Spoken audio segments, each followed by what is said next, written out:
नमस्कार, सूबा बोलेगा में आपका स्वागत है। मैं हूं आरिश अजहर आपके साथ और आज सूबा बोलेगा में हम बात करेंगे कोरोना के खौफ में मर गई मानवता।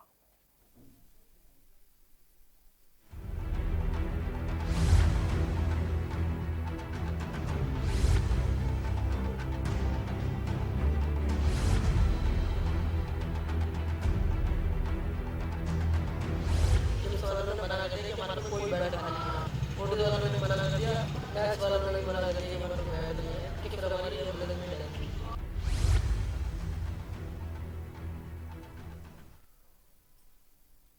और सुबह बोलेगा की शुरुआत दो तस्वीरों के साथ हम करेंगे जो कोरोना के डर के चलते मानवता हार जाने की तस्वीरें बयां कर रही है। पहली तस्वीर हम आपको नोएडा की दिखा रहे हैं जो बेहद ही दुखद है। 7 अस्पताल के चक्कर लगाने के बाद 8 महीने की गर्भवती महिला की मौत हो गई, उसने दम तोड़ दिया। सुबह से लेकर रात तक परिजन इलाज के लिए डॉक्टरों अस्पतालों के आगे इलाज के लिए प्रार्थना करते रहे, लेकिन इलाज नहीं मिला। और दूसरी तस्वीर जो आप अपनी टीवी स्क्रीन पर देख रहे हैं वो एटा की है, जहां महिला को एम्बुलेंस नहीं मिली और महिला ने सड़क पर ही बच्चे को जन्म दे दिया। हालांकि सुखद है कि दाई की मदद से जच्चा बच्चा को बचा लिया गया, लेकिन दोनों ही तस्वीरें स्वास्थ्य विभाग के तमाम दावों की पोल खोलने के लिए काफी हैं। कोरोना के चलते एक तरफ मानवता जो है वो हारती जा रही है और जो सिस्टम है कैसे चरमरा गया है वो साफ तौर पर इन दो तस्वीरों में आप देख सकते हैं। एक तरफ नोएडा में महिला ने दम तोड़ दिया, वहीं एटा में सड़क पर नवजात को मां ने जन्म दे दिया।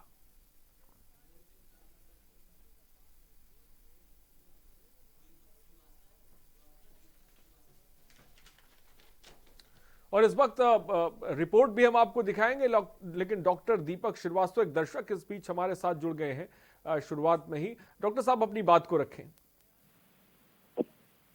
हेलो। हाँ, अपनी बात को रखें सर। हाँ, मैं ये कह रहा हूँ कि जो प्रवासी श्रमिक हैं वो देश में कहीं भी जा सकते हैं, कहीं भी अपना इलाज करा सकते हैं। किसी एक राज्य की वो जो है संपत्ति नहीं है कि जैसे कोई भी राज्य कहे कि उनको यही काम मिलेगा या उन्हीं को उसी राज्य में। अरे वो जहाँ रह रहे थे उनको वहाँ क्यों, उनको चारों रूप से क्यों नहीं उनको काम दिया गया, तो उनको रहने खाने की व्यवस्था नहीं की गई है। भाई केंद्र सरकार ही सब डील कर रहा है, तो उसको केंद्र सरकार के अधीन ही तो था। वो भी महाराष्ट्र, गुजरात, दिल्ली, वो भी केंद्र सरकार के अधीन था। जी डॉक्टर साहब, बहुत बहुत शुक्रिया। डॉक्टर साहब ने पलायन को लेकर, जिस तरीके से मजदूर पलायन कर रहे हैं उसको लेकर अपनी बात रख रहे थे, लेकिन आज हम स्वास्थ्य विभाग की बात कर रहे हैं। आज हम उस सिस्टम की बात कर रहे हैं जिसकी वजह से एक मां और एक बच्चे की मौत हो गई है। नोएडा में सुबह से शाम तक गर्भवती महिला को लेकर परिजन घूमते रहे, अस्पतालों के सामने इलाज के लिए गिड़गिड़ाते रहे, लेकिन कोरोना के खौफ से मानवता इतनी मर गई है कि किसी अस्पताल ने महिला का इलाज नहीं किया और महिला ने एम्बुलेंस में ही दम तोड़ दिया। ये रिपोर्ट देखिए। नोएडा में गर्भवती महिला ने तोड़ा दम। 7 अस्पताल ने इलाज से किया था इनकार। इलाज के लिए रात भर भटकते रहे परिजन। जिम्स मैक्स एएसआई अस्पताल ने टहलाया। कोरोना काल में अस्पतालों की घटिया हरकत। कोरोना के डर के चलते हार गई मानवता। क्या चरमरा गई है स्वास्थ्य व्यवस्था? जच्चा बच्चा की मौत का आखिर जिम्मेदार कौन? कोरोना वायरस से लड़ने के लिए पूरा देश प्रशासन और स्वास्थ्य विभाग की ओर देख रहा है। इस बीच नोएडा से एक ऐसा मामला सामने आया है जो स्वास्थ्य विभाग से विश्वास ही उठा देने वाला है। यहाँ 8 महीने की प्रेग्नेंट महिला को उसके परिजन सुबह से शाम तक लेकर घूमते रहे, लेकिन उसे हॉस्पिटल नसीब न हुआ।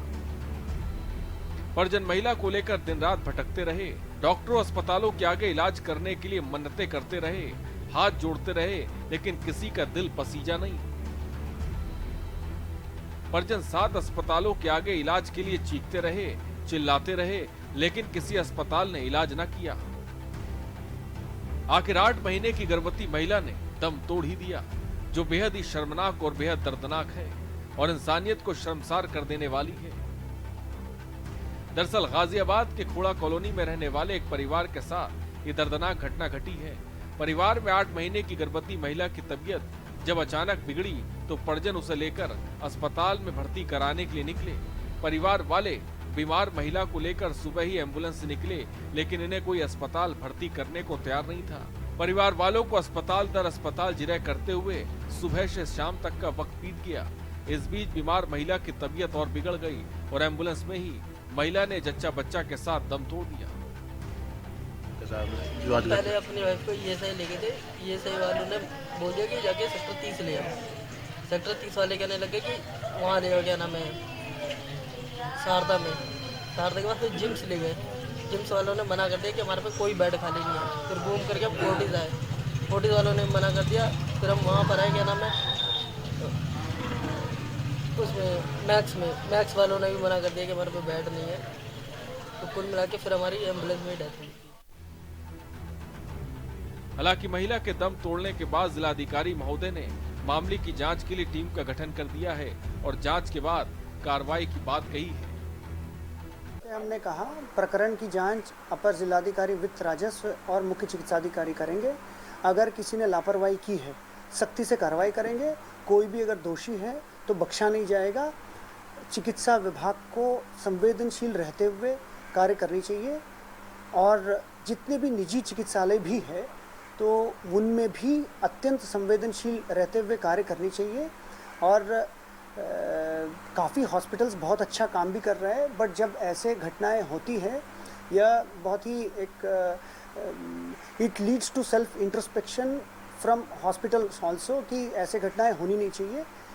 जो भी इसमें दोषी है उनके विरुद्ध कार्रवाई की जाए। लेकिन अब कार्रवाई करके क्या उस महिला को जिला प्रशासन और स्वास्थ्य विभाग का लचर रवैया जीवित कर सकता है?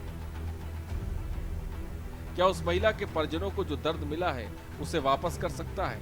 शायद नहीं। और दोषियों पर कार्रवाई भी करोगे तो सिर्फ कागजी।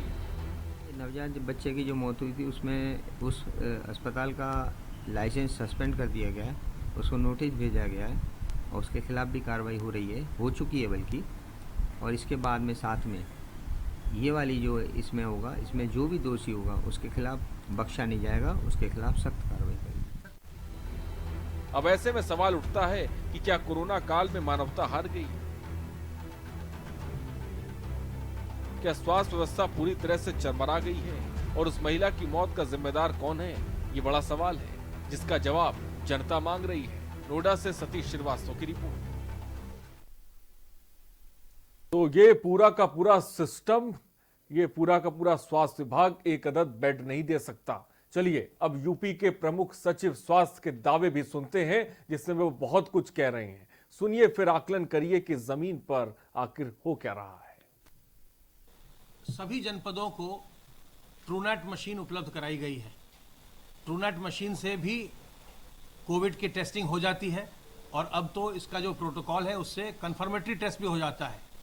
तो ये जिला अस्पतालों में उपलब्ध कराई जा रही है जिससे कि जो हमारी नॉन कोविड की सर्विसेज हैं वो सुचारू रूप से चल सकें। अगर कोई किसी को ऑपरेशन कराने के लिए आता है और कोई चिकित्सा के लिए आता है, डायलिसिस के लिए आता है, तो उसमें भी कोई आशंका न रहे कि ये संक्रमित है, तो वैसी स्थिति में ट्रूनेट मशीन का उपयोग करके तत्काल उन लोगों की जांच की जा सकती है और उनको जो इलाज चाहिए, चाहे ऑपरेशन हो या डायलिसिस हो या और जो भी इलाज चाहिए, वो उनको उपलब्ध कराया जा सकेगा। और आपको हम ये भी बताना चाहेंगे कि अब नॉन कोविड केयर के अंतर्गत जो इमरजेंसी सर्विसेज के अलावा सभी सर्जरीज की ओपीडी स्टार्ट कर दी गई हैं और सभी अस्पतालों में पूरे प्रदेश में अब सर्जरीज हो रहे हैं। तो जिनके भी कोई ऑपरेशन कराना हो वो अब प्राइवेट अस्पतालों में और सरकारी अस्पतालों में जा सकते हैं। किसी का गॉल ब्लैडर का ऑपरेशन हो, किसी का हर्निया का हो, किसी का और कोई ऑपरेशन है, जिसके भी किसी का कोई फ्रैक्चर है, किसी का जो भी ऑपरेशंस हैं, जो इमरजेंसी ऑपरेशंस तो पहले से ही हो रहे थे, जो फ्रैक्चर वगैरह थे, लेकिन और जो ऑपरेशंस थे जो थोड़े रुके भी पड़े थे वो भी अब पूरे प्रदेश में प्रारंभ करवा दिया गया है। तो आप निश्चिंत होकर के जाएं, आपकी जांच भी होगी, संक्रमण की जांच भी हो जाएगी, उसके बाद आपका ऑपरेशन भी होगा ताकि आपको चिकित्सा की सुविधा प्राप्त हो। प्रमुख सचिव स्वास्थ्य अमित मोहन जी को आप सुन रहे थे, बड़ी बड़ी बातें वो कर रहे थे, बड़े बड़े दावे कर रहे थे कि सर्जरियां अब शुरू हो गई हैं, टॉयलेट मशीन का वो जिक्र कर रहे थे।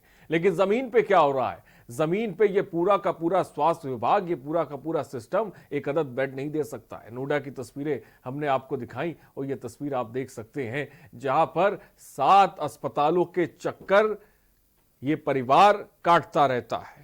इसमें मैक्स है, इसमें जिम्स अस्पताल है, इसमें एएसआई और ऐसे तमाम हॉस्पिटल्स हैं जिनके ये परिवार चक्कर काटता है, लेकिन कोई एडमिट नहीं करता और एम्बुलेंस में ही जच्चा बच्चा की मौत हो जाती है। एक तस्वीर और हमने आपको दिखाई थी, वो एटा की तस्वीर थी जहां पर सड़क के किनारे महिला बच्चे को जन्म दे देती है। तो ये उत्तर प्रदेश में जमीनी हालात है। मुझे लगता है कि जो अमित मोहन है वो जमीनी चीजों को नहीं देख रहे हैं, हवाई बातें वो कर रहे हैं, बड़े बड़े दावे वो कर रहे हैं, लेकिन जमीन पर आखिर क्या हो रहा है?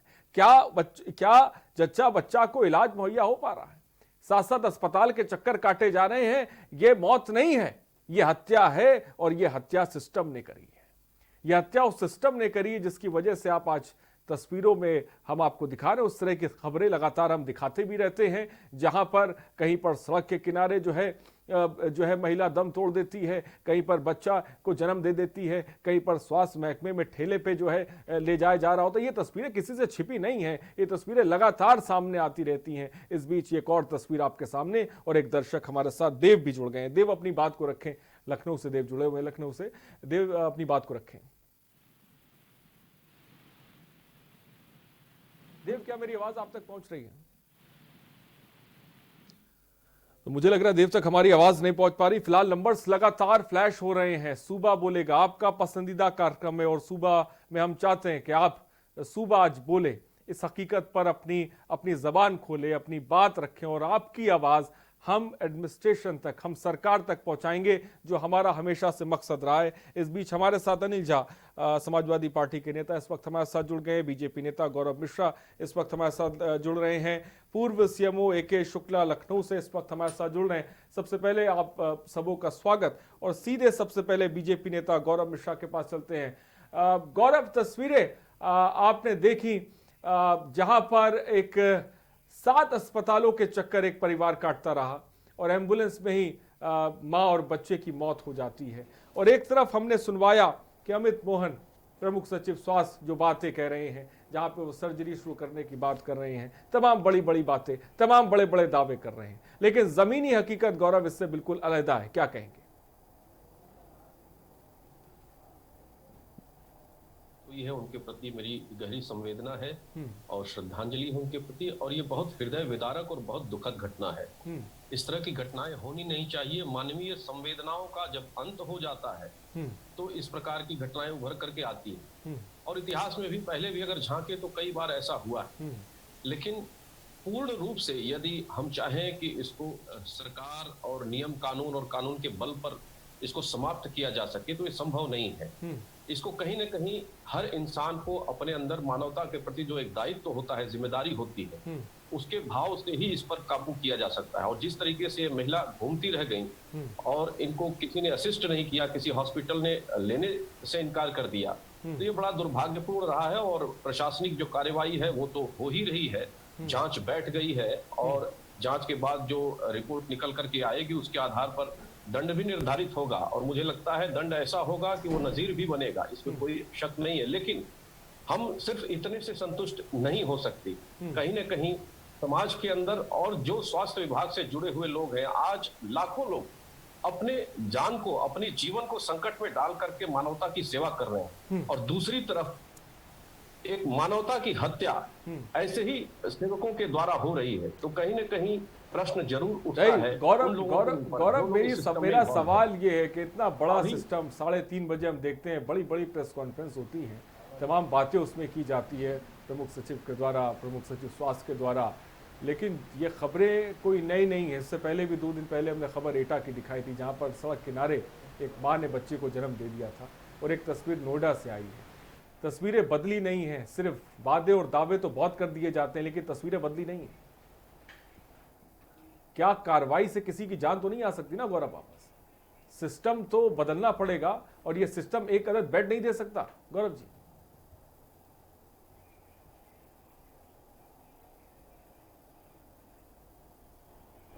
सत्य है और इसको राजनीतिक चश्मे से नहीं देखा जा सकता। क्योंकि यदि देखिए तो इतने बड़े फिल्मकार अनिल सूरी को किसी हॉस्पिटल ने लेने से इनकार कर दिया, उनकी मौत हो गई कल मुंबई में। तो ये इस तरह की घटनाएं जो आ रही हैं ये ठीक नहीं है। और इस समय पेंडेमिक का समय है, एक स्वाभाविक चिंता और डर सभी को है, इसमें कोई दो राय नहीं। लेकिन फिर भी स्वास्थ्य सेवाओं से वंचित करके अगर किसी की मौत हो जाए तो ये बहुत दुर्भाग्यपूर्ण है और इसको रोकने की जिम्मेदारी सबकी है, निश्चित रूप से सरकार की। और सरकार ने कदम उठाए भी हैं, इसके परिणाम भी आपको दिखेंगे। अनिल झा जी क्या कहेंगे, सरकार ने कदम उठाए? देखिए साहब, इस आपने आज का जो हेडलाइन रखा है वो कोरोना में मानवता क्या मर गई है। ये हृदय विदारक घटना देख के तो ऐसा ही लगता है कि सरकार की मानवता, चाहे वो प्रदेश की सरकार हो चाहे केंद्र की सरकार हो, इनकी मानवता वाकई में मर गई है। हम लोगों ने देखा है कि जहां एक तरफ भूख से रोड पे हजारों किलोमीटर चलते हुए लोगों की मृत्यु हुई है, वहीं दूसरी तरफ सरकार की व्यवस्था के कारण रेल के पटरियों पे जाने गई है। एक तरफ आप ही के चैनल पे एक डिबेट हुआ था यही मुद्दा में, जिसमें आपने दिखाया था कि भूख से हमीरपुर, लखीमपुर और बाराबंकी में लोगों ने आत्महत्या करना शुरू कर दिया है। और आज की ये हृदय विदारक घटना कि अब इलाज भी नहीं, खाना नहीं मिलेगा, साधन नहीं मिलेगा एक जगह दूसरी जाने में, और अब इलाज भी नहीं मिलेगा केंद्र और राज्य सरकार द्वारा, तो ये तो वाकई में मानवता जो है वो मर गई है। और ये बिल्कुल मैं आपसे कहूंगा कि सिस्टम का फेल्योर है। अभी प्रमुख सचिव जो जितनी बातें कर रहे थे इसी कमरे में बैठ के, क्या सरकार उनको निकालें इसी कमरे से बाहर और थोड़ा सा लखनऊ या कानपुर या इलाहाबाद के हॉस्पिटलों में चक्कर लगवाएं। मैं आपको बताऊं साहब कि कोरोना और ये सब तो बीमारी है ही, 2,500 से 3,000 पर डे हार्ट अटैक, उसके बाद आपके जो है सांस और कैंसर, इनसे लोगों की पर डे मृत्यु होती है। और आज इनका कहीं भी इलाज नहीं हो रहा है पूरे हिंदुस्तान में। एक आध हॉस्पिटल को अगर आप छोड़ दे तो आप किसी भी बीमारी के लिए कानपुर या लखनऊ में चले जाएं चेकअप कराने के लिए, डॉक्टर लेता नहीं है। ये स्थिति सच्चाई है धरातल की। हम बड़ी बड़ी बातें प्रेस कॉन्फ्रेंस करके कर दें, 20 लाख करोड़ आया, सब हो गया, सबको बट गया, सब संतुष्ट है। सच्चाई ये है कि सरकार का सिस्टम फेल्योर है। सरकार पता नहीं क्यों संवेदनशील नहीं हो रही है। जिस प्रदेश ने इतनी सीटें दी हो, जहां इतना जनाधार मिला हो, और उसी प्रदेश की सेवा, जनता की सेवा करने के लिए आज सरकार जो है अपने अपने को देखिए, 325 विधायक घर में बंद हैं, वो बाहर नहीं निकल सकते। कम से कम अगर अपने अपने विधानसभा क्षेत्र का ही ख्याल कर लें और एक एक विधानसभा क्षेत्र में अगर वो अपना जिम्मेदारी ले लें तो आज कम से कम कायाकल्प हो सकता है। इतने सारे सांसद दिए, 63 से 70 सांसद लगभग 63 सांसद उत्तर प्रदेश में है। देश के मंत्री आप देखिए, 302 सांसद भाजपा को मिलता है। अगर ये सभी लोग अपने अपने क्षेत्र की खाली जिम्मेदारी ले लें तो मुझे लगता है कि ये सारी चीजें सही हो सकता है। लेकिन है क्या, सब घर में एसी में बैठे हुए हैं, बयानवीर हैं, सारे प्रेस कॉन्फ्रेंस हो रहा है, मीडिया हाइक दे रही है। हमारा भारत विश्व गुरु बन गया है, 6 साल से विश्व गुरु है, 3 महीने के अंदर पटाखा फूट गया। आज ये स्थिति है कि हम किसी को खाना नहीं दे सकते, किसी का इलाज नहीं कर सकते, किसी को हम ला जा नहीं सकते हैं। बैठ के प्रेस कॉन्फ्रेंस करिए, टीवी पे आइए, बड़ी बड़ी बातें करिए, सरकार चंगा सी है। मुझे बड़ा दुख हो रहा है कि जिस तरह से आपने दिखाया है कि 7-7 हॉस्पिटल के चक्कर काटने के बाद उस व्यक्ति का इलाज नहीं होता है, वो मर जाता है। लेडीज रोड पे बच्चे को जन्म देती है। इससे हृदय विदारक घटना क्या होगा। और हमारे मुख्यमंत्री जी प्रदेश के और देश के प्रधानमंत्री तो बड़ा ही संवेदनशील हैं। उनको तो परिवार ही नहीं है, इनसे बड़ा ईमानदार, इनसे बड़ा आत्मीयता, इनसे बड़ा मानवता किसी के पास है नहीं दुनिया में। तो कम से कम उनको तो संज्ञान में लेके इस पे कार्रवाई करनी चाहिए। और कार्रवाई आपने सुना है कि अभी डीएम साहब बोल रहे थे नोएडा के कि हमने उसको बंद कर दिया। अरे भैया, बंद कर दिया, आपको चंदा देने वाले हॉस्पिटल है वो, अभी आपने बंद कर दिया, 2 दिन बाद आप छोड़ देंगे उसको। अरे आप उसको ऐसा सिस्टम बनाइए कि उदाहरण पेश करिए कि ये कभी भी 5 साल 10 साल तक खुलेगा नहीं हॉस्पिटल। नजीर पेश करिए ना, ताकि दूसरा हॉस्पिटल वाला देख के उसको चीजों को करे, पूरा करे। मजबूत कदम उठाने की जरूरत है ताकि किस तरह की खबरें खाली हवा हवाई खाली बातें करने से नहीं होगा। टीवी पे बैठ के या प्रेस कॉन्फ्रेंस करके कुछ जमीनी मुद्दे हैं जो जमीन पे आके आप काम करिए। के शुक्ला जी पूर्व सीएमओ भी इस वक्त हमारे साथ जुड़े। सर, आप क्या कहेंगे इस खबर को लेकर? और ये खबर नई नहीं है, इस तरह की खबरें लगातार के न्यूज दिखाता रहता है। एक बार और खबर सामने इस कोरोना काल में सामने, जहां पर 7 हॉस्पिटलों के चक्कर काटे गए, नोएडा में डीएम भी हैं, नोएडा में सीएमओ भी हैं, लेकिन इलाज नहीं। काफ़ी दिनों से सोशल मीडिया इस तरह की खबरें काफ़ी दिनों से सोशल मीडिया पर चल रही हैं और ये स्थिति अच्छी नहीं है। पहले भी अक्सर ऐसी घटनाएं होती थी, लेकिन चूंकि इसमें कोरोना के डर को जोड़ दिया गया है, इसलिए इन खबरों का महत्व दूसरा हो जाता है। इसलिए मैं ये चाहूँगा कि जो भी लोग नीति निर्धारित कर रहे हैं, रोज रोज नए नए शासनादेश जारी कर रहे हैं, मरीज देखने के आदेश दे रहे हैं, चिकित्सकों के ऊपर कार्रवाई की बातें कर रहे हैं, वो कोई ऐसी नीति क्यों नहीं निर्धारित करते कि किसी भी मरीज को किसी अस्पताल से वापस नहीं किया जाएगा। हर अस्पताल में एक वार्ड बना सकते हैं 10, 15, 20 पलंग का, कि कोई भी मरीज आए भर्ती करके उसका जांच करेंगे। क्योंकि देखिए सामान्य अस्पताल मरीज लेता नहीं, कोई कोरोना नेगेटिव है इसकी रिपोर्ट ले आइए, कोरोना वाले कहते हैं कोरोना पॉजिटिव की रिपोर्ट ले आइए। तत्काल रिपोर्ट कहाँ से मिलेगी, इस पर कोई न सोच रहा है न कोई बात कर रहा है। सबसे बड़ी दर्दनाक स्थिति यही है कि कोई इस बात को सोचने को तैयार ही नहीं कि हमारा मरीज बीमार हुआ, मैं अस्पताल ले जाता हूँ, दोनों अस्पताल कह देते हैं पहले जांच रिपोर्ट लाइए, either corona negative either corona positive. वो मरीज को ले जाकर कहाँ से करा लाएगा, तुरंत जाने में ले जाने में जांच कराने में कुछ समय लगता है। तो क्यों नहीं ऐसी व्यवस्था बनाई जाती कि मरीज को तत्काल भर्ती किया जाए, उसकी जांच उसी अस्पताल वाले कराएं, अगर कोरोना पॉजिटिव है तो कोरोना वार्ड में भेजें, नेगेटिव है तो सामान्य अस्पताल में भर्ती कर ले। इसमें कौन सी बड़ी टेक्निकल फ्लॉ है, टेक्निकल परेशानी है, मैं नहीं समझ पा रहा हूँ। ठीक है, पहले भी कई बार ऐसी समस्याएं हुई हैं, उनकी व्यवस्था हुई है, लेकिन आज मैं देख रहा हूँ रोज प्रतिदिन सिर्फ नए आदेश हो रहे हैं, डॉक्टरों को कार्रवाई की धमकी दी जा रही है। ये सीधा सा एक व्यवस्था की जानी है कि कोई मरीज अस्पताल से न लौटे, ये उस अस्पताल के प्रभारी चिकित्सक की, उस जिले के जिलाधिकारी की, जिले के सीएमओ की जिम्मेदारी होनी चाहिए। वास्तव में इससे ज्यादा हृदय विदारक नहीं हो सकता। ठीक है, कि बहुत एक दुखद परिवार खबर है। अपने मैं घर मानता हूं की विष्णु- बीमार महिला को लेकर विष्णु के संबल सात से जुड़ गए, अस्पतालों मैं में आपको चक्कर लगा रहा है। आऊंगा आपके पास कोई AK शुक्ला डॉक्टर जी। उसको अस्पताल भर्ती विष्णु जी नहीं कर संबल रहा। से जुड़ गए। विष्णु जी अपनी बात को रखें। हेलो। जी सर आपकी आवाज आ रही है, बोले। हाँ हेलो, मैं ये कह रहा हूँ तो जितने भी जिन हॉस्पिटलों में जो है एडमिट करने से मना कर दिया, इनके खिलाफ कार्रवाई करनी चाहिए तुरंत। नहीं करेंगी ये सरकार। बेशक विष्णु जी बहुत बहुत ये शुक्रिया सरकार कार्रवाई इसलिए नहीं करेगी हमसे क्योंकि जुड़ने ये के इनको लिए। डोनेशन देने वाले हैं, और अपनी चुनावी बात चंदा। रखने के लिए तो दर्शक लगातार जुड़ रहे हैं, जो कार्रवाई की अरबों बात रुपया कर जो रहे हैं और चुनाव हम में भी खर्च होता है यही चाहते लोग देते हैं। और हमारा मसला भी जब हम सुबह बोले पावर सेंटर है सरकार के। ठीक है, मैं आपके पास आऊंगा। सुनील अलवर से एक दर्शक हमारे साथ जुड़ गए। सुनील जी अपनी बात को रखें। उस चंदे की रकम भी काटते हैं। हाँ सुनील जी अपनी बात को रखें। मैं चाह रहा था जी बोलिए।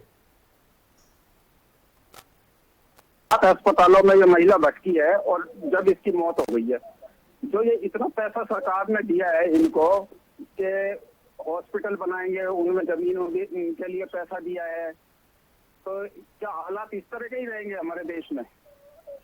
बहुत अच्छी बात कही, बहुत बहुत शुक्रिया सुनील हमसे जुड़ने के लिए। गौरव मिश्रा दर्शक जुड़ रहे हैं, सवाल पूछ रहे हैं। इतना बड़ा सिस्टम है, डीएम है, सीएमओ है, पूरा प्रशासनिक अमला है, उसके बावजूद भी एक अदद बेड नहीं मुहैया करा पा रही है आपकी सरकार इन मजलूमों को। चाहे हम नोएडा की बात करें, एटा की बात करें, और तमाम खबरें इस तरह की आती रहती हैं। और जो दर्शक इस वक्त दे रहे हैं, बहुतों के साथ ये हो भी रहा होगा, जहाँ पे वो हॉस्पिटल जा रहे होंगे उन्हें बेड नहीं मिल रहा होगा, उन्हें भी ऐसे दूसरे हॉस्पिटलों में भेजा जा रहा होगा, वो भी परेशान हो रहे होंगे। इसके लिए क्या कदम उठा रही है आपकी सरकार? सिर्फ प्रेस कॉन्फ्रेंस करने तो कुछ नहीं हो जाता ना महोदय, जमीनी स्तर पर मॉनिटरिंग करने की भी तो जरूरत है ना। नहीं बिल्कुल अजय जी, जमीनी स्तर पर हमारी सरकार बहुत एक्टिव है और महामारी की वजह से जो एक भय व्याप्त है और उस भय के कारण पुनः जो है पूरे सिस्टम को सुचारू रूप से सिस्टम में आने में थोड़ा वक्त जरूर लगेगा, लेकिन ये दुर्भाग्यपूर्ण घटना है। और जिस तरीके से समाजवादी पार्टी के लोग इस पे राजनीति की रोटी सेकने का प्रयास कर रहे हैं। गौरव जी हम लोग राजनीति नहीं कर रहे हैं, हम आपको आईना दिखा रहे हैं। कहाँ है आपके 325 विधायक, कहाँ है आपके मंत्री, कहाँ है आपके 3-3 मुख्यमंत्री? एक मुख्यमंत्री दिखाई दे रहे हैं, 2 कहाँ गायब हैं? पहले अपने बारे में सोचिए। अरे हम अपने, आज आपको सोचने का विषय है, आज आपको आईना दिखाने का, आज आपको आईना दिखाने का समय है। मैं आईना दिखा रहा हूँ आपको, जब मुझे आईना देखने का आएगा मैं देख लूंगा। आज आप सत्ता में, आप सरकार में हैं, आपके नाक के नीचे ये हो रहा है, आपको दिखाऊंगा। आपसे जनता सवाल कर रही है, ये जो प्रश्न हो रहा है ये आपसे पूछा जा रहा है, समाजवादी पार्टी से नहीं पूछा जा रहा है। आपको भी जवाब देना पड़ेगा। आप जवाब दीजिए, आप ऐसे नहीं टरका के भाग सकते हैं। आप ऐसे नहीं कुछ के निकल जाइए, आप जवाब दीजिए कि क्या कार्रवाई कर रहे हैं इस हॉस्पिटल पे, आप क्या कार्रवाई कर रहे हैं वहां के डीएम पे, जवाब दीजिए आप।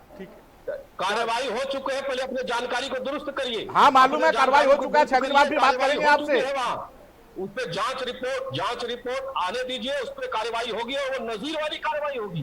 बिल्कुल बिल्कुल, वो तो देख ही रहे हैं, पीछे भी नजीर वाली हुई है। मैं कहता हूँ ऐसी नौबती क्यों आती कार्रवाई की? ऐसी आप नौबती टीवी क्यों पे आती? श्योर करिए कि आगे कार्रवाई नहीं होगी, कहीं इस अनिल तरह की जी, बातें आगे नहीं होगी प्रदेश में कहीं। अनिल आप जी, मैं करते हैं? आपके पास आऊंगा। गौरव मिश्रा, आखिर ऐसी नौबती क्यों आती है? ये किसी का जान से जुड़ा हुआ मामला है, कार्रवाई कर लेंगे, कागजी कार्रवाई हो जाएगी, लेकिन सवाल सबसे बड़ा ये है कि ऐसी नौबती क्यों आती है? एक सिस्टम बनाने की जरूरत थी, जहां पर कोई गर्भवती हो या कोई पेशेंट हो, उसको तत्काल इलाज मिलने की जरूरत थी। अगर डर समाज में पैदा है तो डर को खत्म करने की जिम्मेदारी आपकी है। अगर कोरोना समाज में फैला हो तो कोरोना को लेकर जागरूक करने की, उसको रोकने की जिम्मेदारी आपको, क्योंकि आप सत्ता में है, चीजों से मुंह नहीं घुमाया जा सकता ना गौरव। बिल्कुल आपका कहना बिल्कुल सही है। एक व्यक्ति की भी अगर मौत होती है सिस्टम के लापरवाही के कारण, तो वो बहुत दुर्भाग्यपूर्ण होता है। उसकी जवाबदेही भी तय होनी चाहिए और तय होती भी है, लेकिन पूरे सिस्टम को इसके लिए दोषी नहीं ठहराया जा सकता। उसी सिस्टम ने लाखों लोगों की, करोड़ों लोगों की सेवा भी की है। इसलिए ऐसे लोगों को आप धता नहीं बता सकते जो अपने जीवन को रिस्क में डाल करके आज मानवता की सेवा कर रहे हैं। इसलिए पूरे सिस्टम को सिर्फ एक घटना के कारण कटघरे में खड़ा कर देना, ये बहुत दुर्भाग्यपूर्ण है। और जिस तरीके से समाजवादी पार्टी के लोग इसमें राजनीति की संभावना खोज रहे हैं, ये और भी दुर्भाग्यपूर्ण है। मैं पूछना चाहता हूं, महाराष्ट्र में किसकी सरकार है? अनिल सूरी जैसा। अरे उत्तर प्रदेश में रहो भैया, उत्तर प्रदेश में रहो। हॉस्पिटल ने लेने से ये उत्तर प्रदेश की बहस हो रही है, महाराष्ट्र की बहस नहीं हो रही है। महाराष्ट्र की बहस किसी दिन और कर लेंगे, आज उत्तर प्रदेश में रहो। तो क्या हम इस पर राजनीति करें? आज यूपी में रहिए, आज यूपी की बात हो रही है। आप महाराष्ट्र चले जाए, थोड़ी देर में राजस्थान चले जाएंगे, फिर छत्तीसगढ़ चले जाएंगे। अरे कब तक दूसरों को कोसते कोसते अपना पल्ला झाड़ोगे? आप सरकार में हो, आप इतना बड़ा जनाधार आपका नहीं दिख रहा है। आपके कार्यकर्ताओं ने इस पेंडेमिक में, मेरे कार्यकर्ता आज भी रोड पे खाना खिला रहे हैं। मेरे कार्यकर्ता, मेरे पार्टी के कार्यकर्ता आज भी रोडों पे लोग के खाना पानी खिला रहे हैं। और इस सरकार ने आज भी नजरबंद करना शुरू कर दिया है, मुकदमे दायर करना शुरू कर दिए हैं। लेकिन इससे घबराने वाले नहीं है तो समाजवादी कार्यकर्ता। राजनीति और कुछ नहीं किया है। बजाय प्रशंसा करने के विपक्षियों के आप लोग खाली मुकदमा दायर करोगे, क्योंकि हमारे कार्यकर्ता रोड पे लोगों को खिला रहे हैं, मदद कर रहे हैं। आप करोगे नहीं, ऊपर से मुकदमा दायर करोगे तो करो। ठीक है अनुजा, ठीक है। लेकिन आज आप पार्टी, आज सरकार में जिम्मेदारी लीजिए। मोदी जी मत बनिए। सवाल बड़ा है। क्या स्वास्थ्य सेवाएं चरमरा गई? मैं आऊंगा इसी विषय पे। नंबर्स भी लगातार फ्लैश हो रहे हैं, सरकार के नुमाइंदे भी आपके सामने हैं। सूबा बोलेगा के कार्यक्रम में ये ऐसी पहली डिबेट होती है जिसमें आप सीधे सवाल पूछ सकते हैं। आप सवाल पूछिए, जवाब देने के लिए सरकार के नुमाइंदे भी बैठे हुए हैं। फिलहाल रुकते हैं छोटे से ब्रेक के लिए, जल्द हाजिर होंगे।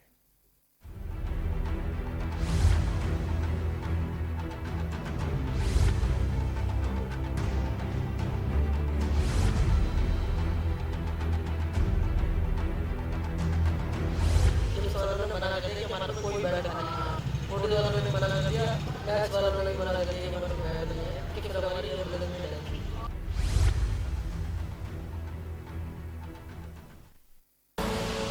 आप देख रहे हैं के न्यूज, खबरों का सारथी। खुदी को आजमाया है तो ये अंदाज आया है, खुदी को आजमाया है तो ये अंदाज आया है। तुम में भी मैं हूं, शुद्ध प्लस पान मसाला। Mount Litra Z School, Unnao, #1 in academics, #1 in sports, best teachers, best result, smart classroom, best transport facility, world class infrastructure के साथ Mount Litra Z School, Unnao। घातक वायरस की सबसे तेज इंटरनेशनल अपडेट्स दिखाते हैं, कोरोना पर सबसे भरोसेमंद, संतुलित और संपूर्ण खबर बताते हैं, सत्य और तथ्य के साथ खबर, प्रयोग की प्रामाणिकता पर मोहर। लॉकडाउन में कोरोना पर नॉन स्टॉप कवरेज जारी है। TV9 भारतवर्ष, अब तो सब देख रहे हैं।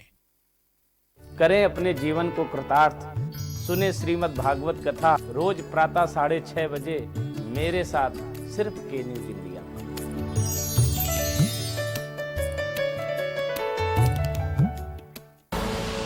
आप देख रहे हैं के न्यूज, खबरों का सारथी।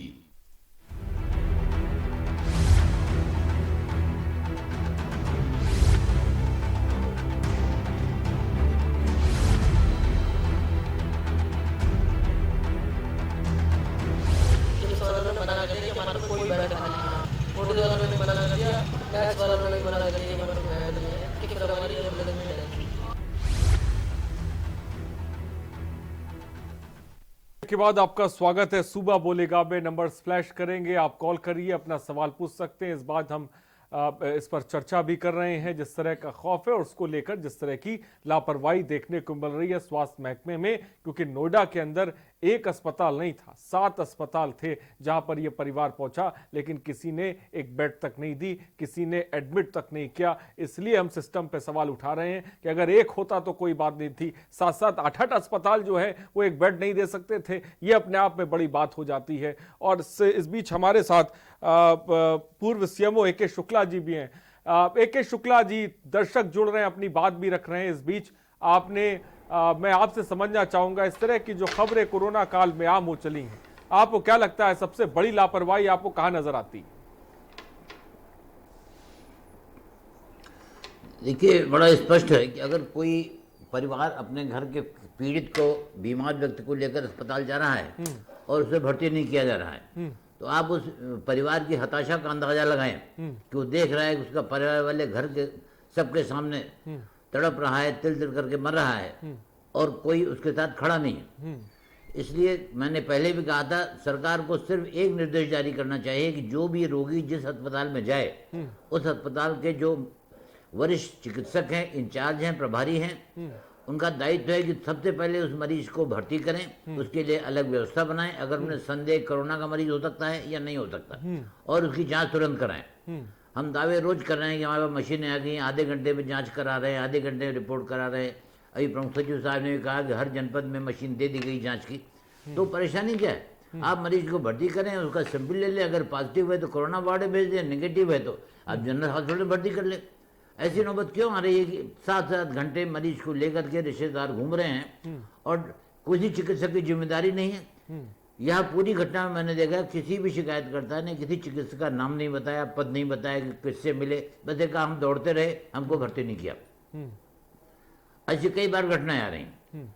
तो मैं इन लोगों से भी कहना चाहूंगा, जो हमारे जन सामान्य जनता अगर अस्पताल जाते हैं तो जिम्मेदार व्यक्ति से मिलें, उसका नाम पता पूछें और उससे कहें कि हमें लिखित रूप में आप बताइए कि हमें क्यों नहीं भर्ती कर रहे हैं। नाम पता कैसे पूछेंगे कि शुक्ला जी, जब बाहर से ही अंदर ही नहीं आने दे रहे हॉस्पिटल में, अब बाहर से ही उनको जो है वहां से भगा दिया जा रहा है। मैं बार बार नाम भी ले रहा हूँ, ये हॉस्पिटल एक नहीं है, ये मैक्स है, ये बड़े बड़े हॉस्पिटल है, ये जिम्स है, ये एसआई है, ये बड़े बड़े हॉस्पिटल्स हैं जहां से इस परिवार को भगा दिया गया। और एटा की खबर भी आपके सामने थी, जहां पर एक सड़क के किनारे जो है एक महिला ने बच्चे को जन्म दे दिया था, वहां भी उसे एम्बुलेंस नहीं मिल पाई। प्रशासनिक अधिकारी कह रहे हैं कि हम जांच करेंगे, जांच करें, सिर्फ सीधी एक जांच होनी है। मैं आपके पास आऊंगा। शशि, एक दर्शक इस वक्त हमारे साथ कन्नौज से जुड़ गए। शशि जी, अपनी बात को रखें। शशि जी, क्या मेरी आवाज आप तक पहुंच रही है? शशि जी, क्या मुझे सुन पा रहे हैं आप? मुझे लग रहा है शशि जी से संपर्क नहीं हो पा रहा है फिलहाल। इस बीच सुभान बलरामपुर से एक दर्शक हमारे साथ। सुभान, अपनी बात को रखें। जी सर। जी बोलिए। हेलो जी, आपकी आवाज आ रही है, बोले सर। जी जी, आवाज आ रही है सर? जी आ रही है, बोलिए। मैं जनपद बलरामपुर तहसील उतरौला से बोल रहा हूँ। मेरा स्पष्ट ये है कि प्रदेश सरकार के मुखिया योगी आदित्यनाथ जी ने जो प्रवासी मजदूरों के भरण पोषण के लिए 1000 रुपया दिया था, अभी हमारे ग्राम पंचायत में अधिकांश प्रवासी मजदूरों को नहीं पहुंचा है। आखिर ये घोर लापरवाही जिला प्रशासन की तरफ से है या फिर अभी बजट ही नहीं है हुआ? सुभान, देखिए, बात रख रहे थे जहां पर उनके पास अभी तक राहत की राशि नहीं पहुंची। इस बीच सुरेंद्र हमारे साथ उत्तराखंड से जुड़ गए। सुरेंद्र जी, अपनी बात को रखें। जी सर, मैं सर ये कहना चाहता हूँ। हेलो जी, बोलिए, आपकी आवाज आ रही है हम तक। हाँ, मैं ये कहना चाहता हूँ सर, ये जो जैसे कि जो मरीज होता है तो ये भटकने की वजह, अगर तुरंत ये हॉस्पिटल पहुँचते हैं तो ये मैं देखना चाहता हूँ कि ये बहुत ही बुरा हाल हो रखा है और क्या नाम जो है वो तड़प तड़प के मर जाता है और इसकी तरफ को कोई ध्यान भी नहीं देता। जी सर। सुरेंद्र जी, अस्पताल पहुंचने की कोशिश तो सबने की, 7-7 अस्पताल ये परिवार पहुंचा, लेकिन लिया ही नहीं गया। स्थिति ये है। ठीक है, बहुत बहुत शुक्रिया सुरेंद्र जी हमसे जुड़ने के लिए, अपनी बात रखने के लिए। AK शुक्ला जी अपनी बात को पूरा करें, क्योंकि ये कॉलिंग प्रोग्राम है, लिहाजा दर्शक भी जुड़ रहे हैं तो उनका भी सवाल लेना, उनकी बात लेना भी जरूरी हो जाता है। अपनी बात को मुकम्मल करें सर।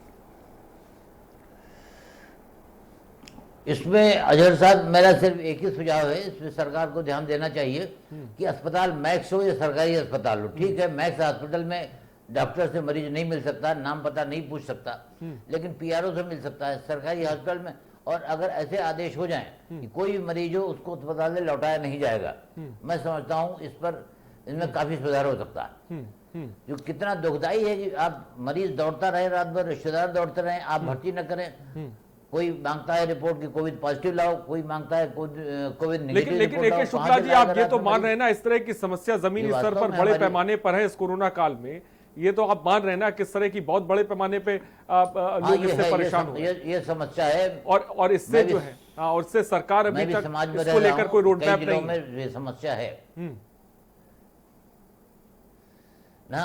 मैं इसीलिए बार बार कह रहा हूँ, इस संबंध में स्पष्ट आदेश जारी करने चाहिए। प्रमुख सचिव महोदय को जांच करानी चाहिए गोपनीय की क्या अस्पतालों में ऐसी स्थिति है कि मरीजों को लौटाया जा रहा है।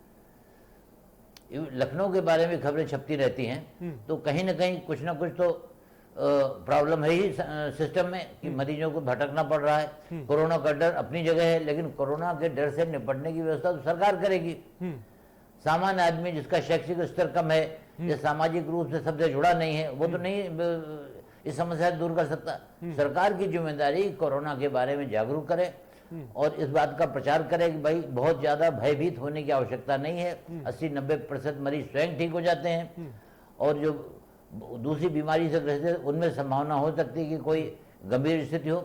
इसलिए भय को कम करने के लिए भी हमारी सामाजिक संस्थाओं को, विस्तार से हमारे जो सूचना संचार माध्यम में, इनको सबको सामूहिक कार्रवाई करनी चाहिए कि लोगों के मन में जो भय व्याप्त है उसको किसी प्रकार से कम किया जा सके।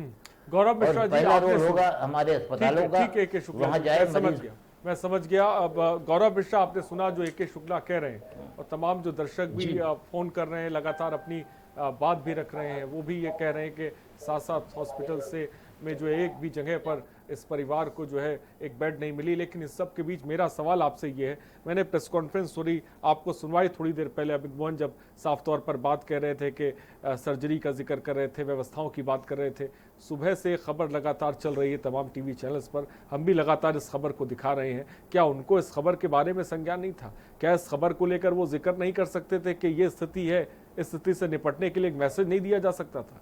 ऐसा लगता है कि प्रशासनिक अमला सही तरह से काम ही नहीं कर रहा है, ना वो इच्छा शक्ति देखने को मिल रही है। अगर ये आला अधिकारी 3:30 बजे प्रेस कॉन्फ्रेंस कर रहे हैं, इतनी बड़ी खबर है नोएडा की, पर एक परिवार जच्चा बच्चा जो है एम्बुलेंस में दम तोड़ देता है, ये छोटी मोटी बात तो है नहीं, इसका जिक्र तो किया ही जा सकता था। नजीर पेश करने की आप बात कर रहे हैं, कहां से नजीर पेश करेंगे जब अधिकारियों के संज्ञान में मामला नहीं है? गौरव मिश्रा जी। जी मैं बताता हूँ आपको, सरकार की तरफ से पहले ही गाइडलाइन सभी अस्पतालों को जारी की जा चुकी है और अब प्राइवेट हॉस्पिटल्स भी अपनी OPD शुरू कर दिए हैं। और ये विशेष रूप से इस तरह की घटना कोई हॉस्पिटल करता है तो वो अगर संज्ञान में सरकार के आएगा, प्रशासन के आएगा, तो उस पर कार्रवाई होना तय है। और सरकार ने इस मामले में भी आश्वस्त कर दिया है, जिलाधिकारी के माध्यम से एक 3 सदस्यीय की टीम गठित कर दी गई है, उसकी रिपोर्ट आने दीजिए, आपको कार्रवाई भी स्पष्ट समझ में आ जाएगी कितनी कड़ी कार्रवाई सरकार करती है ऐसे मामलों में। किसी अस्पताल को किसी भी मरीज को वापस करने का न देखने की इजाजत तो बिल्कुल है ही नहीं। कोरोना से संबंधित जो जागरूकता अभियान चलाने की बात है, सरकार बड़े पैमाने पे उसको चला भी रही है, जागरूक कर रही है। अब एक छोटी सी घटना आपको बताए, एक कोविड पेशेंट जाता है घाट पर उसके अंतिम संस्कार के लिए, वहां जितने लोग होते हैं सारे भाग जाते हैं। एक सरकारी अस्पताल में एक कर्मचारी का रिश्तेदार कोविड पॉजिटिव निकल जाता है, उस विभाग के सारे कर्मचारी ऑफिस छोड़ करके भाग जाते हैं। तो इस तरह का एक स्वाभाविक भय भी लोगों के मन में है और उसको भी समय के अनुसार उसको भी दूर किया जाएगा और दूर कर भी रही है सरकारें और लोग भी अपने तरफ से जागरूक हो रहे हैं। तो एक स्वाभाविक जो है चिंता लोगों के दिमाग में है, इसको एक स्टेज को खत्म होने दीजिए। और ये जो घटना हुई है नोएडा की, ये बहुत दुखद है, दुर्भाग्यपूर्ण है। मैं इसे कहीं से भी स्वीकार नहीं कर सका कि ये स्वीकार योग्य है किसी भी हॉस्पिटल के लिए। भविष्य में इस तरह की घटनाएं न हो, न दोहराई जाए, इसके लिए नजीर प्रस्तुत करने की आवश्यकता है और हमारी सरकार उसके लिए दृढ़ प्रतिज्ञ है, करेगी भी। आप देखिएगा, ये हम आपको आश्वस्त कर रहे हैं। ठीक है, नीतू लखनऊ से एक दर्शक हमारे साथ इस वक्त है। नीतू जी अपनी बात रखें। जी हाँ सर, नमस्कार सर। देखिए, पिछले 4 सालों में उन्होंने स्वास्थ्य व्यवस्था पर कोई ध्यान तो दिया नहीं। अब हालात ये हैं कि हर अस्पताल को इन्होंने कोविड हॉस्पिटल बना दिया है। अन्य बीमारियों के मरीज आप ही बताइए कहाँ जाएंगे? और अगर ऐसा ही चलता रहा तो कोरोना से ज्यादा तो अन्य बीमारियों से लोग मर जाएंगे।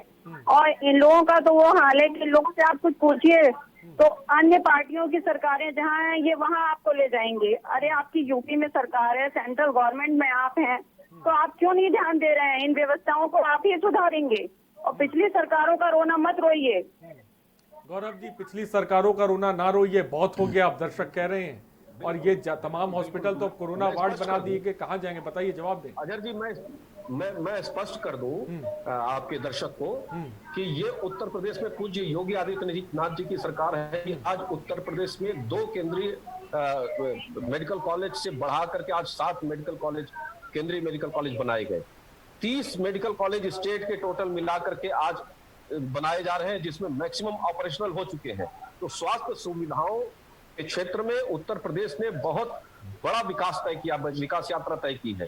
तो अगर आंकड़ों में जाएंगे, देखेंगे, प्रैक्टिकल भी, ये कोई बयानबाजी वाली केवल बात नहीं है, जाकर के देखें। ये उत्तर प्रदेश सरकार है, सर्वाधिक मेडिकल कॉलेज उत्तर प्रदेश में बनाए गए इस कार्यकाल में। और सुविधाओं की भी दृष्टि से आज देखिए उत्तर प्रदेश में लेवल 3, लेवल 2, लेवल 1 के hospital, specially Covid dedicated Covid hospitals बनाए गए हैं। सभी जिलों में 75 के 75 जिलों में ऑपरेशनल है। क्वारंटाइन सेंटर्स अलग अलग बनाए गए हैं। ऐसा नहीं है, ये विशेष रूप से एक घटना है, लेकिन पूरे सिस्टम को इस घटना के कारण दोषी नहीं माना जा सकता। बहुत से लोग अपनी सेवाएं दे रहे हैं, ये दुर्भाग्यपूर्ण है, ये दोहराई न जा सके। इसके लिए करते हैं कि इस तरह की घटना दोबारा न हो, इसके लिए प्रशासन बड़ी कार्रवाई करेगा और आश्वासन मिल भी चुका है। ठीक है, आपकी बात आगे गौरव। ठीक है आरिश भाई, हम लोग चाहे जितनी बातें कर लें, ये गौरव जी बात कर रहे हैं कि नजीर पेश करेंगे, कुछ नहीं हो पाएगा। ये कह रहे हैं विश्व स्तर के जो व्यवस्थाएं हैं वो उत्तर प्रदेश में हो गया। अरे कहाँ पे हो गया भाई? 2-4 नाम तो बता दो जहाँ योगी जी ने अस्पताल बनवाए हो। जो अस्पताल बने थे उनको तो आज तक चालू नहीं किया उन्होंने। खाली टीवी पे आके ज्ञान, आप लोगों को सबसे बड़ी दिक्कत है भारतीय जनता पार्टी के नेताओं और कार्यकर्ताओं को, इतना ज्ञान मिल गया कि आके योगी जी का गुणगान कर दो, मोदी जी का गुणगान कर दो, बस देश चंगा सी। ऐसा थोड़े होता है। अरे क्यों डर रहे हो गौरव भाई? गौरव भाई क्यों डर रहे हो सरकार के? अगर आपका सरकार अगर काम नहीं कर रहा है, अगर आपके मुख्यमंत्री, आपके मंत्री, आपके विधायक सांसद काम नहीं कर रहे हैं, तो एज ए कार्यकर्ता उंगली उठाओ ना, क्या दिक्कत है? कोई फांसी थोड़े दे देगा आपको? अरे पार्टी से निकाल देगा ज्यादा, जनता देखेगी आपको कि आपने सही मुद्दे पे बात करी। भाई भक्ति कब तक करते रहेंगे आप लोग? हर मुद्दे को आप लोग ढक देते हो, हर मुद्दे को आप लोग ढक देते हो। कल जब 5 बाराबंकी की घटना हो रही थी तो भी पहली थी, इससे पहले बाराबंकी की घटना हो रही थी वो भी पहली थी, लखीमपुर में जब मर गया आत्महत्या कर लिया तो पहली थी। हर कांड पहला ही होता है और उसको आप लोग ढकोगे अपनी सरकार की नाकामी को, अपने मंत्री को, अपने मुख्यमंत्री को और देश के मुखिया को, प्रधान सेवक को इतना भक्ति कर। अरे घर में अगर फोटो लगा लीजिए, सुबह शाम अगरबत्ती दिखाइए, लेकिन टीवी पे आके जनता की बात करिए, मुद्दों की। आप बताओ ना कौन सा हॉस्पिटल खोल दिया होगी ना? मैं 5 बात आप पूछ रहा हूँ आपसे, बताइए आप। उत्तर प्रदेश में 3 साल के अंदर योगी आदित्यनाथ जी ने 5 हॉस्पिटल खोल दिए। आप बताइए नाम। आप नहीं होगा ना आपके पास? नाम नहीं होगा आपके पास? वाराणसी कैंसर सेंटर, वाराणसी सब चल रहा है, इलाज हो रहा है, सब हर जगह हो रहा है इलाज। आप गए हैं? आपके वाराणसी का इलाज चल रहा है? बिल्कुल हो रहा है। आप जाके जाके देख चुका हूँ। किसका इलाज हो रहा है? जाके देख चुका हूँ। लखनऊ में मेडिकल विश्वविद्यालय, लखनऊ के अंदर मेडिकल विश्वविद्यालय, अटल बिहारी वाजपेयी मेडिकल विश्वविद्यालय। आप पहले लखनऊ में जांच कर लिए, दूर जाने की जरूरत नहीं है। आप लोग कहीं जाते नहीं हो, आप लोग जाते नहीं हो, सस्ती राजनीति का रास्ता खोजते हो, इसलिए इस तरह से बयानबाजी करते हो। राजनीति कर रहे हो, राजनीति तो आप इतनी बड़ी आपदा, इतनी बड़ी आपदा सिवाय राजनीति तो आप कर रहे हो कि सुप्रीम कोर्ट में आपका दर्शक आगे सवाल ले लेते हैं। प्रभास पंजाब से एक दर्शक, मैं आऊंगा आपके पास, मैं आपके पास आऊंगा। नहीं जो हमारा काम ठीक है, विपक्ष ठीक है, का। ठीक है जयप्रभात। इस वक्त एक दर्शक हमारे साथ पंजाब से जुड़ गए, अपनी बात को रखें सर। सुभाष, माफ कीजिएगा, सुभाष जी अपनी बात को रखें। हेलो जी सुभाष जी बोलिए, आपकी आवाज हम तक आ रही है? सर, मेरी आवाज सुन पा रहे हैं सर? जी आपकी आवाज आ रही, बोलिए। सर, मैं सुभाष पाल लुधियाना पंजाब से बात कर रहा था सर, एक सोशल वर्क होने के नाते। हेलो जी बोलिए। सर, मैं सुभाष पाल लुधियाना पंजाब से बोल रहा हूँ, पाल समाज संसद वाइस जनरल सेक्रेटरी। सर, अपनी बात को रखना चाहता हूँ। हेलो जी बोलिए सुभाष जी, जल्दी से, कम वक्त है, आपकी आवाज हम तक आ रही है, बोलिए प्लीज। सर, सबसे पहले मैं आपको बधाई देना चाहता हूँ कि आपने जो हेलो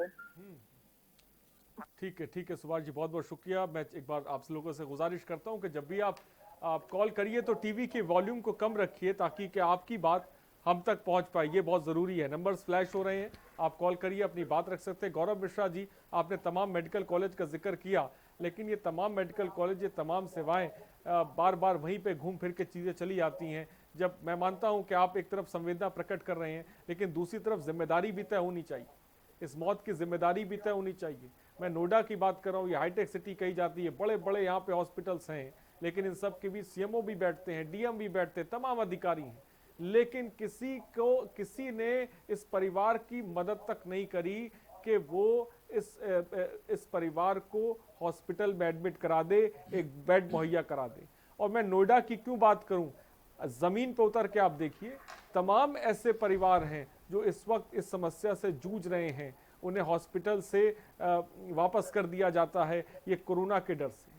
अगर कोरोना का डर इतना ज़्यादा है तो कोरोना के डर से निपटने के लिए और लोगों को जागरूक करने के लिए तमाम महकमे को कदम तो उठाना पड़ेगा, आगे तो बढ़ना पड़ेगा। यह सरकार इसी में उलझ के रह जाएगी कि दाएं की रोड खोलें या बाएं की रोड खोलें। अरे दाएं बाएं की रोड छोड़ के पहले ये तो देखें कि जान कितनी कीमत होगी, यहाँ तो लोगों को बचाएं। इंसान की कोई कीमत नहीं है। कि सरकार कंफ्यूज हो चुकी है, एडमिनिस्ट्रेशन कंफ्यूज हो चुका है, वो फैसले और निर्णय नहीं ले पा रहा है कि उसे करना क्या है। क्या कोरोना दाएं सड़क पे चलेगा, फिर बाएं सड़क पे चलेगा, क्या कहेंगे? अजय जी, अगर कंफ्यूजन देखना है तो इसके लिए इटली जाना पड़ेगा, इसके लिए मुंबई जाना पड़ेगा, इसके लिए दिल्ली जाना पड़ेगा, इसके लिए हावड़ा और कोलकाता जैसे शहरों का भ्रमण करना पड़ेगा कि वहाँ कोविड की क्या बिहार चलेंगे, कितने लोग बिहार चलेंगे, बिहार की नहीं, बिहार चलेंगे कि नहीं? बेड नहीं है जिससे कोविड पेशेंट ना हो। अरे बिहार चलेंगे कि नहीं चलेंगे? बिहार योगी वहाँ सरकार का बंधन है आपकी, अनुशासन के साथ सारी चीजें जाएंगे, महाराष्ट्र जाएंगे, राजस्थान जाएंगे, बिहार नहीं जाएंगे, तो गठबंधन है वहाँ। हर प्रकार से उत्तर प्रदेश नियंत्रण में है, हर प्रकार से उत्तर प्रदेश नियंत्रण में है। केवल उत्तर प्रदेश की व्यवस्था बिगाड़ने के प्रति एक षड्यंत्र रचा जा रहा है विपक्षी पार्टियों के द्वारा, उसमें कांग्रेस, समाजवादी पार्टी 325 विधायक आपके, 3-3 6-6 मुख्यमंत्री आपके, व्यवस्था बिगाड़ रहा समाजवादी पार्टी। जहां इनकी सरकार है वहां तो ये नहीं जाते सेवा देने को आपने दिया। इनकी सेवा की चिंताएं सिर्फ उत्तर प्रदेश में आके टिक जाती हैं। 6 मुख्यमंत्री उत्तर प्रदेश में हो, बेहतर परफॉर्म कर रहा है। विधायक आपके और व्यवस्था खराब कर रही है विपक्षी। अरे विपक्षी आपको आईना दिखा रहा है तो आपको मिर्ची लग रही है, 350 हो जाएंगे। विपक्षी आपको आईना दिखा रहा है तो आपको मिर्ची लग रही है, स्वीकार करिए उसको, आप सलाह समझिए उसको, बजाय ईगो पे लेने के सलाह समझिए, उसका निदान करिए, निदान करिए उसका। आपके दर्द की दवा नहीं मिलेगी 2022 में भी। अरे दर्द अरे वो तो वक्त बताएगा मेरे भाई, वो तो वक्त बताएगा, वो वक्त बताएगा। अभी कहाँ चुनाव की बात कर रहे हो आप? बिल्कुल। अरे माना आप लोग चुनावी मोड में आ गए, जनता की सेवा मतलब नहीं रखता है, चुनाव मोड में आपके ऊपर नहीं है। हम लोग अभी चुनाव मोड में नहीं है, हम जनता की सेवा करना चाहते हैं, आप करेंगे। आपका चेहरा करते रहेंगे। ठीक है, एक दर्शक जुड़ गए, उनकी बात ले लेते हैं। गिरीश कानपुर से एक दर्शक जुड़े हैं। गिरीश जी अपनी बात को रखें जल्दी से, वक्त कम है। ये जो चैनल पे, हर चैनल पे 24 घंटा जो कोरोना की बातें होती हैं, इसमें अब कमी लानी चाहिए, क्योंकि इससे भय उत्पन्न हो रहा है समाज में, और समाज में उद्योग बढ़ रहा है, आदमी का दिमाग परेशान हो रहा है। तो उसका सोल्यूशन हो तो बताया जाए, नहीं तो ज्यादा उसकी 24 घंटा चर्चा करने से कोई फायदा नहीं। सब लोग जान गए कोरोना क्या है, इससे खतरा है हमको, बस इतना जान गए सभी सब। बहुत अच्छी बात गिरीश जी ने कही, बहुत बहुत शुक्रिया हमसे जुड़ने के लिए। मैं इनसे एक बात कहना चाहूंगा, कि आपको घबराने की कतई जरूरत नहीं है। कोरोना महामारी से मृत्यु दर बहुत कम है। आप सिर्फ 2-3 उपाय हैं, उसको करते रहिए। आप सोशल डिस्टेंसिंग मेंटेन करिए, जब कभी आप कहीं जाएं तो मास्क या अंगोछा जो भी है आप अपने नाक मुंह को बांधे रखिए, दूरी बनाए रखिए। थोड़ा सा खान पान बाहर पे जो है वो उसका जो है निगलेक्ट करिए कि बाहर कुछ कहीं कोई खाए नहीं, बाकी अपना जो भी रोजमर्रा का काम है किसानी, ठीक खेती, है, अनिल झा जी ने सब कुछ बहुत अच्छा करिए। मैसेज दिया। बहुत कुछ ये नहीं है। लगातार सरकारें मैसेज दे रही है, विपक्षी पार्टी के नाते भी वो मैसेज दे रहे हैं। और इस बीच कानपुर की से जरूरत है इलाज से, आशीष जो लोग एक ग्रीन हाउस दर्शक का इस इलाज वक्त नहीं हमारे मिल रहा साथ है, जुड़ गए। उसको कैसे दिया ठीक, जाए? आशीष जी अपनी बात को रखें। जी आशीष जी बोलिए, आपकी आवाज हम तक आ रही है। मैं ये बताना चाहता हूँ, उत्तर प्रदेश का ये दुर्भाग्य है जो महिला की मौत हुई है। हेलो, बोलिए बोलिए, टीवी की तरफ ध्यान नहीं रखिए, सीधे हमसे मुखातिब होकर अपना सवाल उत्तर पूछिए। प्रदेश का दुर्भाग्य है जो ये महिला की मौत हुई है और मुख्यमंत्री हमारे कहते हैं कि हमने सारी व्यवस्था ठीक कर दी है। हमने इससे पहले बाराबंकी में भी देखा है और आपके आगरा में भी देखा है लॉकडाउन के दौरान कि कितनी पीड़ा लेडीजों को हुई है, लेकिन सरकार ने कोई उच्च व्यवस्था उनके विपरीत नहीं करी है और हमेशा अच्छा ही दिखाया है। 21 लाख लोगों को लिया है, हम 23 लाख लोगों को रोजगार दे दिया, लेकिन व्यवस्था सब चरमरा गई है पूरी तरीके से। को और लेकर आज सवाल उठा रहे हैं, बहुत बहुत शुक्रिया। आलोक बिहार से एक दर्शक हमारे साथ हैं। आलोक जी अपना सवाल पूछें। देखिए सर, हम बहुत बड़े बड़े बात करते हैं, लेकिन इन लोग का स्पीकर तो व्यवस्था ठीक नहीं है। हत्याओं पर भी बदमाशी इन लोग करते रहते हैं। कल हिंदी मुस्लिम लोग करते रहते हैं। ठीक है, बहुत बहुत शुक्रिया। अब आलोक जी हमसे जुड़ने के लिए, बिहार से आलोक जी जुड़े थे, बहुत बहुत शुक्रिया हमारे साथ जुड़े। AK शुक्ला जी, आप तमाम दर्शकों को आप सुन रहे होंगे और जो हमारे साथ गेस्ट बैठे उनको भी आपने सुना, समाजवादी पार्टी और बीजेपी में जिस तरह की बात हुई। लेकिन इन सब के बीच मैं चाहता हूं, क्योंकि सरकार के नुमाइंदे भी हमारे साथ हैं और इस वक्त सूबा बोलेगा जो कार्यक्रम है, देश आपको सुन भी रहा है। क्या लगता है आपको, किस तरह के कदम उठाने की मौजूदा वक्त में, जो मौजूदा हालात हैं, कोरोना काल चल रहा है, सरकार को बहुत ज़्यादा ज़रूरत है? और जब एक तरफ हम भय की बात कर रहे हैं तो उसी तरफ हमें ये भी देखना है कि लोगों की परेशानी भी बहुत ज़्यादा है इलाज को लेकर, और या तमाम तरह की बीमारियों से कोरोना के अलावा भी लोग पीड़ित हैं। उस स्थिति से कैसे निपटेंगे जो है ये? जी बताएं। मैं इससे मैं कहना चाहूँगा, हमारी टॉप प्रायोरिटी होनी चाहिए कि लोगों में जो भय का माहौल व्याप्त है उसको दूर करें। उसके लिए जो भी सिस्टम हो प्रचार करें, अस्पतालों में प्रचार करें कि ये समझाया जाए कि इतनी बड़ी बीमारी नहीं जिससे तत्काल मौत हो जाएगी। नंबर दो, अस्पतालों में स्पष्ट निर्देशों कि कोई भी मरीज लौटाया नहीं जाएगा और मरीज की वो अस्पताल जांच करेगा और तय करेगा कि कोरोना पॉजिटिव है या नेगेटिव है और वहाँ से उस मरीज को भेजा जाए। जो मरीज के रिश्तेदार हैं उनकी जिम्मेदारी बस इतनी होनी चाहिए कि मरीज को सरकारी अस्पताल या प्राइवेट अस्पताल जो निर्धारित किए गए इलाज के लिए वहाँ पहुँचा दे। अगर ये दो काम सरकार कर देती है तो रोजाना की जो इस तरीके की समस्याएं हो रही हैं उसमें काफ़ी कमी आएगी और लोगों का विश्वास भी शासन में बढ़ेगा। ये छोटी सी बात है, ये क्यों नहीं समझ में आ रहा कि एक रात भर मरीज लेकर के रिश्तेदार घूम रहे हैं और अस्पताल कोई भर्ती नहीं कर रहा। कौन जांच करेगा? जांच तो चिकित्सा विभाग के ही लोग करेंगे। उनमें आपसी सामंजस्य नहीं हो सकता कि हमारे यहाँ मरीज है आप जांच कर लो, या हम कोई सिस्टम डेवलप करें जांच कर उनका सैंपल लेकर के स्वैब लेकर के जांच करा लीजिए, पॉजिटिव है तो वार्ड में कोरोना भेज दीजिए, नेगेटिव है तो जनरल हॉस्पिटल में भर्ती कर लीजिए। ठीक है, कैलाश झांसी से मैं आपके पास आऊंगा। पता नहीं क्यों कैलाश झांसी से एक दर्शक हमारे साथ हैं। कैलाश जी अपनी बात को रखें। हाँ सर, हम ये कहना चाहते हैं कि कोरोना जैसी बीमारी तो अभी कुछ चंद दिनों से आई है, लेकिन हमेशा उत्तर प्रदेश में शुरू से ही चाहे मेडिकल कॉलेज रहे हों चाहे सिविल हॉस्पिटल रहे हों, इनकी हमेशा स्थिति बहुत खराब रही कि जिन लोग को तीमारदारों से मारपीट तक कर देते हैं। आज झांसी मेडिकल कॉलेज का देखिए, अभी भाजपा के मंत्री आए थे, उनने सब कुछ देखा। इतनी स्थिति खराब है सर कि यहाँ के डॉक्टर लोग तो तीमारदारों को मारते हैं और मुकदमा कायम करा देते हैं। सर हमारा ये कहने का मतलब है। ठीक है, बहुत बहुत शुक्रिया। ऋतुराज बस्ती से एक दर्शक हमारे साथ। ऋतुराज जी अपनी बात रखें।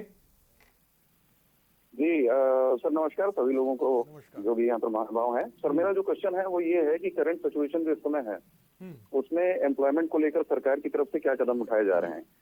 मैं एक छोटी सी बात अपनी रखना चाहूंगा कि जो 2004 से लेकर 2014 के बीच में जो योजनाएं आई जिसमें मनरेगा है, वित्तीय समावेशन है, राष्ट्रीय स्वास्थ्य बीमा योजना है, आधार है और CSC है, इस प्रकार 2014 से लेकर 2020 के बीच में किस तरीके से योजनाओं को लाया गया ताकि ज्यादा से ज्यादा लोग एम्प्लॉयमेंट के साथ में जुड़े।